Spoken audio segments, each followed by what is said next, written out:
بسم الله الرحمن الرحيم سلام الله عليكم ورحمة الله تعالى وبركاته كلنا وعنا ونكسن صاحب يا halkan waa warbaahinta Kaahiya Media qodobadaad ku daawan doontaan warka Kaahiya Media waxa ugu waaweyn madaxweynaha Jamhuuriyadda Federaalka Soomaaliya oo dalka Koonfur Afrika kula kulmaya Soomaalida ay dhibaatada ku haysato gudaha dalkaasi maamulka Somaliland oo ka hortagaya shiralka ku soo noqnoqday deegaanada maamulkaasi kadib shil ay ajaanib ku dhinteen oo ka dhacay deegaanada maamulkaasi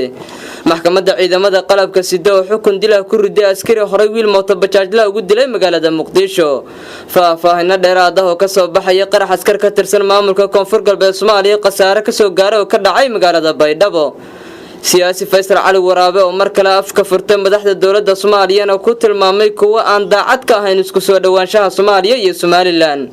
madaxweynaha maamulka Puntland oo magaalada Gaalkacyo kula kulmay isimada ku dhaqan gobolka Mudug akhbaraadka dibaddana waxa kamid ah dawladda Mareykanka oo gacan taageero u fidinaysa dhigeeda boqortooyada Sacuudiga markala daawasho wanaagsan saaxiibayaal halkan waa Kaahiya Media si aad u noqoto kan ugu horeeya ee hela